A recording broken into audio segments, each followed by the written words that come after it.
चलिए शुरू करते हैं हम मैथ्स का टॉपिक घातांक और करनी। ठीक है, अब यहां से शुरू होते हैं हमारे सवाल। ठीक है, अच्छा इन सवाल से पहले एक छोटा सा और बता ही दूं आपको।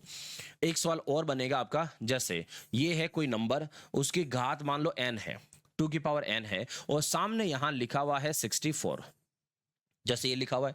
अब वो आपसे पूछेगा n का मान बताओ। ठीक है, फिर मैं सवाल पाता हूं कि n का मान बताओ, तो याद रखना ये n कहां लिखा हुआ है, घात में। कहां लिखा हुआ है, घात में, पावर में।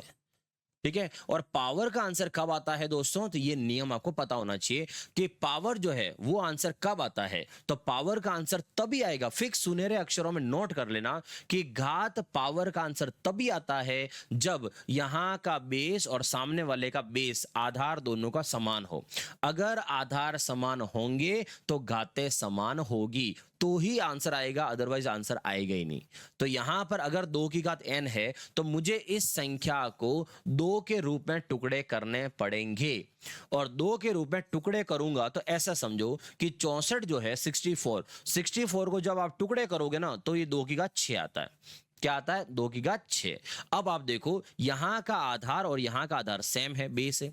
अच्छा कुछ बच्चे ये भी सोचेंगे कि सर 64 आया कहां, ये 2 की घात 6 कहां से आ गया, तो 64 में 2 का भाग लगाते हैं ऐसे, तो 32, फिर यहां से आया किताब का 16, फिर यहां से 8, फिर यहां से 8 का 2 4, फिर ये 2, फिर 2 और 1, तो 1 2 3 4 5 6, 2 2 कितनी बार आया, 6 बार, मतलब 2 की घात क्या है, 6। आधार समान हो तो घातें समान होती है, मतलब n का मान कितना हुआ, 6।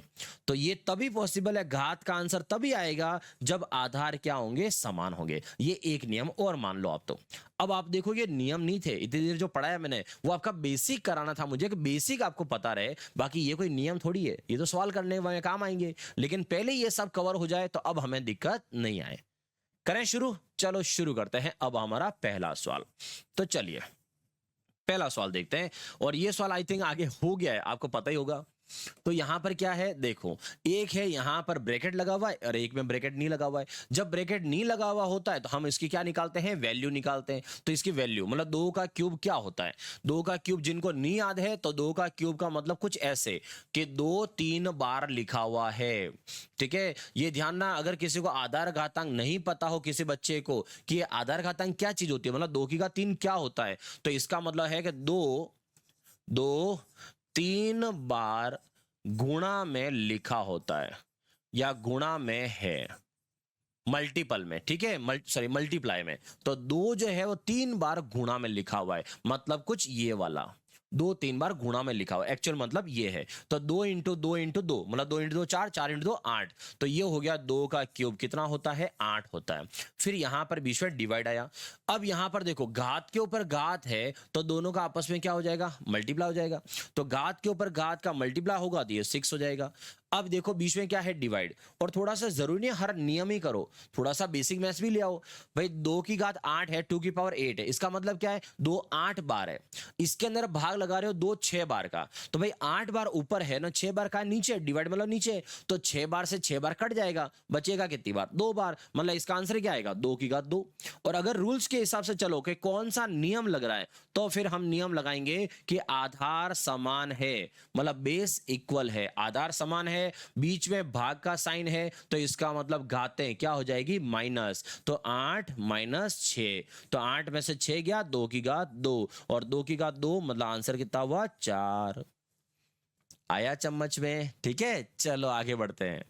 आगे क्या लिखा हुआ है, 64 की पावर 16। मैं हर तरह का, हर पैटर्न का सवाल करूंगा, बिंदास रहना, आपको हर तरह का सवाल यहां पर मिल जाएगा। अब है देखो 64 की पावर 16, हर सवाल में यहां पर कोई न कोई हिंट होती है, घातांक करनी जो टॉपिक है ना, हर सवाल में हिंट होती है। अब जैसे देखो 64 की पावर क्या है, 1/6 है। अब इस सवाल में क्या हिंट है, हिंट समझो। यहां पर जो नीचे है ना डिनोमिनेटर, जिसको अपन बोलते हैं हर हिंदी में, डिनोमिनेटर जो नीचे की संख्या है, ये नीचे की संख्या जो घात के अंदर लगी हुई है, वो नीचे की संख्या हमेशा आपको ये बताती है, ठीक है, 99% हमेशा ये होगा, हमेशा ये बताती है कि जो आपका ये नंबर है वो किसी न किसी की घात 6 बना रहा होगा। 99% कह रहा हूं ऐसा हो जाता है हमेशा। तो इसका मतलब नीचे की संख्या जो है वो आपको हिंट दे रहा है कि भाई ये नंबर किसी न किसी की घात 6 बना रहा है। अभी जस्ट हमने आगे देखा भी था, तो 64 के जब टुकड़े करोगे तो वो आपको मिलेगा 2 की घात 6। और किसी भी नंबर के टुकड़े करो तो हमेशा उसको ब्रैकेट में लिखना। नंबर को टुकड़े करने पर हमेशा ब्रैकेट में रखना। अब इसके ऊपर देखो, यहां पर ये 1/6 है। अब ये घात है और घात के ऊपर एक घात और आ गई, तो घात के ऊपर घात का आपस में क्या करोगे, गुणा करोगे। तो घात के ऊपर घात का गुणा करो तो 6 से 6 कट गया, इसका मतलब 2 की घात 1, और 2 की घात 1 का मतलब आंसर कितना आया, 2। तो यहां से हमें आंसर मिल गया 2। आ रहा है समझ में? बिल्कुल छोटी छोटी चीजों को लेकर समझाता हुआ चलूंगा आपको। चलो आगे बढ़ते हैं। आगे लिखा हुआ है 81/25 की पावर -1/2। सबसे पहले तो देखो पावर नेगेटिव है, तो पहला काम तो एक काम करो, पावर नेगेटिव को प्लस कर लो पहले तो अगर किसी की घात नेगेटिव है तो उस घात को पॉजिटिव करना हो तो हम क्या करते हैं, नंबर ऊपर वाले को नीचे और नीचे वाले को कहां कर देते हैं, ऊपर। तो ऊपर वाले को नीचे और नीचे वाले को कर देते हैं ऊपर, कुछ ऐसे, ये कर दिया। अब इसकी पावर क्या हो जाएगी, अब इसकी पावर हो जाएगी पॉजिटिव, मतलब 1/2 ऐसे। और यहां से इसकी पावर, तो इसकी पावर तो पहले से है जैसे ही है, तो यहां पर नेगेटिव नहीं है, मतलब ये 1/3, ये ऐसे का ऐसे। ठीक है, अब एक बात समझो और, अब क्या है, कभी भी कहीं पर भी अगर आपको 1/2 या 1/3 नजर आ जाए, समझ जाना 1/2 का मतलब होता है रूट, इसका रूट होता है, और 1/3 का मतलब क्या होता है, क्यूब रूट, मतलब ये तो हो गया घनमूल, और 1/2 का मतलब हो गया इसका रूट, मतलब वर्गमूल। तो सीधा सा वर्गमूल है, तो भाई पता कर लो ना किसका स्क्वायर है ये। फालतू में सॉल्व करने के आगे जरूरत क्या है, मतलब 25 है, अगर 1/2 लिखा मतलब 25 किसका स्क्वायर है, ये निकाल दो। तो 25 किसका स्क्वायर होता है, 5 का। 81 किसका स्क्वायर है, तो 81 किसका होता है, 9 का। फिर यहाँ बीच में डिवाइड है 1 to 5, और यहाँ है 1/3। 1/3 का मतलब है क्यूब रूट, के किसका क्यूब है, तो 125 किसका क्यूब होता है, 5 का। और 729 किसका क्यूब होता है, 9 का। अगर कुछ बच्चे ये सोच रहे हैं कि ये किसका क्यूब होता है, ये कहां से आता है, तो भाई पहले क्यूब याद करने पड़ेंगे, अगर नहीं आते तो कम से कम भी अगर कोई कंपटीशन एग्जाम दे रहे हो तो 25 तक के स्क्वायर और 10 तक के क्यूब, कम से कम 10, 15 तक कर लो तो बहुत अच्छी बात है, लेकिन कम से कम 10 तक के क्यूब तो याद रखने ही पड़ेंगे, तभी ये सवाल होगा, वरना गाड़ी अटक जाएगी। तो अब देखो 5/9 का भाग 5/9 में लगाना है, तो 5/9 का भाग 5/9 में लगाना है, मतलब सेम भाग लगाना है। तो अगर सेम भाग लगाना है तो सेम संख्या का भाग लगाना है, तो भाग जब भी किसी नंबर में सेम नंबर में सेम आप भाग लगाओगे तो जीरो आंसर कभी नहीं आएगा, ये और ध्यान रखें। बहुत टाइम बच्चे क्या जीरो भी लिख देते हैं, भाग लगाने में कभी जीरो नहीं आता है। जैसे 8 है, 8 में अगर 8 का भाग लगाऊं तो हमेशा आंसर कितना आता है, 1, मतलब डिवाइड करने में 1 आता है। लेकिन अगर मेरे पास 8 रुपए है और मैंने किसी को 8 रुपए दे दिए, तो मेरे पास थे ही 8 और मैंने 8 ही दे दिए, तो मेरे पास क्या बचा, 0। मतलब है कि जब हम माइनस करते हैं तो 0 आता है, लेकिन हम जब डिवाइड करते हैं सेम नंबर तो वहां पर आंसर 1 आता है। चलो नेक्स्ट देखो, नेक्स्ट लिखा है 0.0016 की पावर 1/4 है। अब इसको सॉल्व करना है। अभी थोड़ी देर पहले बोला ना मैंने, जब भी बटाबटी की संख्या आएगी वो एक हिंट का काम करेगी। तो देखो क्या करेंगे, 0.0016, इसके ऊपर लिखा हुआ है 1/4। इसका मतलब आपको ये नंबर जो है, नीचे वाला नंबर पावर में, जो पावर में 1/4 है, उसमें नीचे वाला 4 आपको क्या बोल रहा है कि भाई अंदर जो नंबर है वो किसी न किसी की पावर 4 बना रहा होगा। अब हम आते हैं तो यहां से क्या करते हैं, इसका पॉइंट हटा देते हैं। अगर पॉइंट हटाएंगे तो नंबर क्या हो जाएगा, 16। अच्छा, इसको दो तरीके से कर सकते हो। पहला तरीका पॉइंट हटाने वाला बता रहा हूं, उसके बाद बताऊंगा बिना पॉइंट हटाए कैसे करेंगे। तो पहले पॉइंट हटा दिया, तो यहां से नीचे 0 कितनी आएगी, नीचे 0 आएगी 4, ये नीचे 4 0 आ गई। ठीक है, उसके बाद इसके ऊपर जो पावर है, घात है, वो घात कितनी लगा दी, 1/4। अब क्या करेंगे, अब यहां जो नंबर है आपको ट्राई करना है कि घात 4 किसकी है, क्योंकि ये हिंट का काम कर रही थी। तो 16 जो है वो 16 2 की घात 4 है। ठीक है, और नीचे यहां 0 कितनी, 1 2 3 4 0। अगर 4 0 है तो इसका मतलब 10 की घात ये 4 है। जितनी 0 उतनी घात होती है, जितनी 0 उतनी घात। तो नीचे कितनी 0 है, 4, मतलब 10 की घात क्या है, 4। इसके ऊपर घात कितनी है, 1/4, तो इसके ऊपर घात 1/4 है। आगे आपको मैंने एक चीज और बताई थी, अगर कभी किसी की घात सेम हो तो उसे ब्रैकेट के बाहर ले आओ। इसकी घात भी 4, इसकी घात भी 4, दोनों की घात सेम है तो बाहर लेके आ जाओ। मतलब 2/10 के ऊपर घात 4 बाहर लेके आ जाओ, और पहले से बाहर एक और बैठी हुई है 1/4, तो घात के ऊपर घात है तो उसका आपस में गुणा हो जाएगा, ठीक है। तो 4 से 4 तो कट जाएगा, तो हमारे पास बचा है क्या, 2/10 ही बचा है। ऑप्शन में 2/10 है नहीं है, पॉइंट में, तो पॉइंट में है, इसका मतलब 2 में 10 का भाग लगा दो। तो 2 में अगर 10 का भाग लगाओगे तो ये आएगा 0.2, तो ये हो गया आंसर 0.2। तो हमारे यहां पर जो इस सवाल का आंसर है वो 0.2 आया। अब मैंने आपको बोला कि इस सवाल को इधर से नहीं करो, मतलब बिना पॉइंट हटाए करो, तो डायरेक्ट भी कर सकते हो। कैसे डायरेक्ट होता है, तो पहले कुछ बेसिक चीजें समझो। अगर मैं 0.2 का गुणा 0.2 से करता हूं तो आंसर में क्या आएगा, तो आंसर में आएगा 2 का 2 से गुणा हुआ 4 आया। उसके बाद क्या हुआ, उसके बाद देखो यहां पर पॉइंट बाद एक अंक है, यहां पर पॉइंट बाद एक अंक है, तो यहां पर पॉइंट कहां लगेगा, तो एक ये और एक ये दोनों जुड़ जाएंगे। मतलब हमें पॉइंट पीछे से इधर से गिनकर 2 अंकों से पहले पॉइंट लगाना पड़ेगा। 2 अंकों से पहले पॉइंट, मतलब एक अंक ये है, दूसरा अंक आपको नहीं है तो 0 लगाओ और फिर आप लगाओगे पॉइंट ऐसे।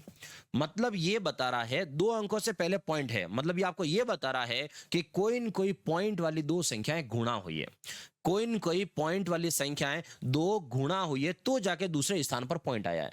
तो अब जिनके दिमाग में ये चीज अगर बैठ जाए तो आप यहां सोचो 0.0016, इसका मतलब है ये पॉइंट जो है वो कितना आगे है, 1 2 3 4 कदम आगे खिसक गया है। तो अगर पॉइंट 4 कदम आगे आया है, इसका मतलब है कि कोई न कोई पॉइंट वाली संख्या कितनी बार गुणा हुई है, 4 बार, जो ये पॉइंट 4 बार आगे आ गया।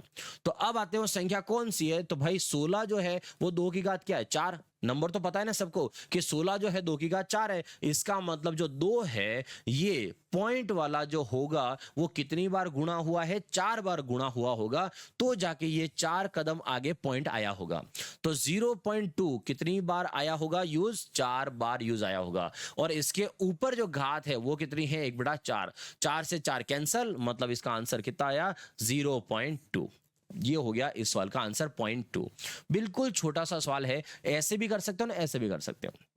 आगे बढ़ते हैं, आगे देखो क्या लिखा है, 4 की पावर है 0.5 और 0.5 की पावर 4 है, इसकी वैल्यू क्या होगी। चलो देखो 4 जो है, इस 4 की पावर 0.5। अच्छा ये एक और जानना, अगर किसी भी संख्या के ऊपर पावर अगर 0.5 आ जाए, या फिर इसको और कहूं तो 0.5 को और क्या कह सकते हो, जैसे मैं कहूं कि मेरे पास 4.5 रुपए है, मेरे पास 4.5 रुपए मतलब 4.5 रुपए। अगर मैं इसकी जगह ये कहूं कि मेरे पास 4.50 रुपए है, तो कितना है, तो भी 4.5 रुपए। तो इसका मतलब पॉइंट के बाद कितने भी जीरो हो कोई फर्क नहीं पड़ता है। तो अगर मैं x की घात 0.5 कहूं, या 0.5 को यहां से मैं 0.50 कहूं, या फिर 0.50 को मैं 1/2 कहूं, सब एक ही बात है, समझ रहे हो। तो यहां से 0.5, 0.50 और 0.5 का मतलब क्या, आधा, आधा को तो 1/2 भी लिख सकते हो। और किसी भी संख्या की घात अगर 1/2 है तो 1/2 को तो रूट भी लिख सकते हो भाई, 1/2 को तो रूट लिख सकते हैं ना। तो इसका मतलब है कि ये नंबर याद रखना, 0.5, 0.50, 1/2, 0.500 कोई भी हो, इन सब का मतलब रूट ही होता है। तो अब आते हैं, अगर मैं आपको ये कहूं कि 4 के ऊपर घात है 0.5, तो 0.5 है, जिसको मैं ऐसा लिख सकता हूं कि 4 के ऊपर घात 1/2 है, एक ही बात हो गई। सेकंड वाले में क्या लिखा हुआ है, सेकंड वाले में लिखा हुआ है कि 0.5, 0.5 है, इसको मैं लिख दो 1/2 ऐसे, 1/2 के ऊपर घात कितनी है, ये 4 है ऐसे, मतलब मैंने 0.5 को 1/2 लिखा कुल मिला के। अब देखो 1/2 का मतलब होता है रूट, ये हो गया रूट ऐसे, तो 1/2 का मतलब हो गया रूट। फिर यहां से यहां क्या है, तो 1 की पावर 4 एक ही रहेगा, 2 की पावर 4 मतलब 2 कितनी बार है, 4 बार गुणा हुआ, 2 4 बार गुणा होगा तो कितना होगा, 2 × 2 4, 4 × 2 8, 8 × 2 16, नीचे आएगा यहां पर 16। अब रूट 4 का आंसर कितना है, 2 हुआ, और 1/16 है, तो 2 से 16 कटेगा कितनी बार, 8 बार। तो हमारा फाइनल आंसर क्या आएगा, ऊपर तो 1 रहेगा और नीचे 8 आएगा, तो हमारा आंसर क्या आया, 1/8 हुआ। तो यहां से ये वाला हमारा आंसर हुआ सी ऑप्शन, 1/8। क्लियर हुआ क्या लिखा यहां पर एक एक चीज। चलो आगे बढ़े, आगे देखो 2 की पावर 4 मल्टीप्लाई 4 की पावर 6 मल्टीप्लाई 8 की पावर 2, और इक्वल में सामने लिखा है 2 की पावर x, और आपसे पूछा x का मान ज्ञात करो। अब यहां जो सवाल लिखा है इस सवाल को समझो, और जो आप टॉपिक पढ़ रहे हो ना, इस टॉपिक के हर एक सवाल में कोई न कोई हिंट होती है, हर एक सवाल में, कि आप इसको करोगे कैसे। तो हर सवाल में कोई न कोई हिंट होती ही होती है। तो अब देखो इस सवाल को कैसे करें, तो आपको मैं आगे बता चुका हूं, एक बार रिवाइंड कर रहा हूं। कभी भी आपको जो आंसर निकालना है, सबसे पहले ये चेक करोगे कि आंसर किसका निकालना है? क्या जो उसका आंसर निकालना वो आधार बेस में है या फिर वो ऊपर पावर में है? दोनों आपको चेक करना है कि भाई वो बेस में बैठा हुआ है कि ऊपर पावर में बैठा हुआ है। तो देखो यहां पर 2 और x कहां लिखा हुआ है? घात में। और घात का आंसर, पावर का आंसर कब आता है? थोड़ी देर पहले अभी बताया था। घात का आंसर कब आता है? जब आधार समान हो, तभी पॉसिबल है। मतलब ये आंसर तभी आएगा जब आधार इधर का और इधर का आधार सेम होगा। मतलब इन सब का बेस भी कितना होगा? 2 होगा, और इधर का बेस 2 होगा, तो ही घातें समान होगी। तो इसका मतलब है अगर आधार समान, बेस इक्वल, तो इसका ना पावर इक्वल। आधार समान तो घातें भी समान होती है। तो हमारा काम क्या हुआ? ये सवाल ने बता दिया। हमारा काम ये हुआ कि इधर जितने नंबर दिख रहे हैं सबको इस 2 के रूप में टुकड़े करो और फिर सबको 2-2 के रूप में बनाओ। आई बात समझ? तो हर सवाल में हिंट होती है। तो अब देखो इस नंबर में यहां तो पहले से ही 2 है, तो कुछ करने की जरूरत ही नहीं है। अच्छा, किसी भी नंबर को जब आप टुकड़े करते हो तो उसको ब्रैकेट में रखना है। जैसे 4 है, 4 क्या होता है? 2 का स्क्वायर। ठीक है, स्क्वायर क्यूब जरूर याद कर लेना ताकि आपको थोड़ी सी हेल्प मिले।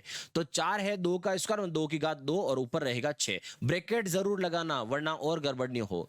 8 है तो 8 क्या होता है? 2 की घात 3, 2 का क्यूब, इसके ऊपर ये 2 है। वो सामने वाला 2 की घात x बाद में लिखेंगे, पहले इसको सॉल्व करते हैं। ये हुआ 2 की घात 4। फिर यहां पर घात के ऊपर घात है, इसका गुणा हुआ तो 6 इंटू 2 12 हुआ। फिर घात के ऊपर घात है, इसका गुणा हुआ तो 3 इंटू 2 6 हुआ। फिर यहां से देखो आधार क्या है? समान। अगर आधार समान हो, बीच में गुणा हो, तो सारी घातें जुड़ जाती है। तो सारी घातें जुड़ जाती है तो 4 प्लस 12, 12 4 कितना हुआ? 16, 16 6 कितना हुआ? 22। इसका मतलब यहां पर आया 22। जब यहां पर पूरा लिखूं, आधार समान हो, सबका बेस क्या है? इक्वल, और बीच में मल्टीप्लाई गुणा हो, तो घातें जुड़ जाती है। तो घातें जुड़ जाती है मतलब 4 प्लस 12 प्लस 6 ऐसे। और यहां से आंसर आया हमारा कितना? तो ये हो गया 16 6 22 ऐसे, 2 की घात 22। अब हम लाते हैं इस वाले को, तो इस वाले को अब लिखते हैं बराबर 2 की घात x ऐसे। ठीक है, अब देखिए आधार समान है, दोनों तरफ आधार समान है। आधार समान हो तो घातें समान होती है, तो इसलिए यहां पर x का आंसर आपका कितना हो जाएगा? 22 हो जाएगा। आई बात समझे? तो किसी भी सवाल में ध्यान ना, घात अगर घात का आंसर निकालना है तो बेस इक्वल करने पड़ेंगे। चलो आगे बढ़ते हैं। आगे देखो यहां पर किसका आंसर पूछा है? x का। x कहां लिखा हुआ है? ये घात में लिखा हुआ है। घात का आंसर कब आएगा? जब आधार समान होंगे। तो इसका मतलब यहां इसका बेस कितना है? 4। तो इसका बेस भी कितना करो? 4। ये ऑलरेडी 4 है, इसका बेस 4, इसका बेस 4 करो, सब में सेम। ये हिंट हो गई आपके लिए एक तरह से। तो ये देखो 4 का क्यूब, फिर ये 4 की पावर x, फिर मल्टीप्लाई 16 जो है, 16 को क्या लिखेंगे? 4 का स्क्वायर, और यहां से ऊपर है 3। फिर 64, 64 को 4 के रूप में लिख सकते हैं क्या? तो 64 होता है 4 का क्यूब, ये लिख सकते हैं ऐसे। ठीक है, उसके ऊपर 5। ठीक है, स्क्वायर और क्यूब याद कर लो, थोड़े से बहुत काम पड़ेगा आपके इनसे। चलो देखो आगे, 4 का क्यूब है, फिर ये 4 की पावर x है, फिर यहां घात के ऊपर घात का आपस में गुणा हो जाएगा, तो 3 इंटू 2 6 हो जाएगा, और इधर गुणा होगा तो ये 15 हो जाएगा। क्लियर? अब देखो आधार सब में क्या है? सेम। आधार समान हो, बीच में अगर गुणा हो तो घातें जुड़ जाती है, तो घातें जुड़ जाती है। ठीक है, तो यहां से 3 प्लस x प्लस 6, और सामने है 4 की घात 15। ठीक है, दूसरा एक चीज और बताऊं आपको, ये हम किताबी कीड़ा पढ़ रहे हैं, मतलब किताबी ज्ञान है, चल रहा है, फॉर्मूले चल रहे हैं। भाई एक बात बताओ, यहां से डायरेक्ट समझ नहीं आ रहा है क्या? आ रहा है ना? कैसे? उधर 4 15 बार गुणा में लिखा हुआ है, तो इधर 4 15 बार है। ठीक है, इधर 4 3 बार यहां पड़ा हुआ है, 4 6 बार यहां है, तो भाई 6 बार यहां है, 3 बार यहां, 9 बार तो है ही है। तो इधर 9 बार है, उधर 15 बार है, तो 9 बार से 9 बार तो काट दो ना, फालतू क्यों लिख रहे हैं? ये सब लिख रहे हैं क्योंकि हम सवाल वो किताबी ज्ञान पूरा कर रहे हैं। बाकी इधर 9 बार है, उधर भी 9 बार है, तो 15 में से 9 तो हटा दो, तो 15 में से 9 हटा दो, कितना बचेगा? 6 ही तो बचेगा। मतलब उधर 4 जो है 6 बार बच जाएगा, तो x का मान 6 हो जाएगा। कि भाई उधर 6 बार बचा, वही तो आपका आंसर है। लेकिन हम क्या कर रहे हैं? पूरा बेसिक बना रहे हैं कि आधार समान है तो घातें समान होगी। तो आधार समान हो गया, घातें समान, तो घातें समान मतलब इसको जोड़ दो, 3 और 6 कितना हुआ? 9 प्लस x बराबर 15 हुआ। अब x का आंसर कितना होगा? तो 9 को उधर भेजो, तो x का आंसर कितना होगा? 15 और माइनस का 9 करो, और 15 में से 9 जाएगा तो कितना आएगा? 6 आएगा। इसका मतलब है यहां से हमें आंसर कितना मिला? 6 मिला। ये आया समझ में? ठीक है, तो ये है यहां तक आपका पहला पार्ट, मतलब ये जो है सवाल यहां तक पहला पार्ट है। अब इससे आगे, क्योंकि एक ही वीडियो ज्यादा बड़ी नहीं हो जाए, तो हम इसको आगे पढ़ते हैं। ठीक है, अगले पार्ट में, आगे सवाल अगले पार्ट में।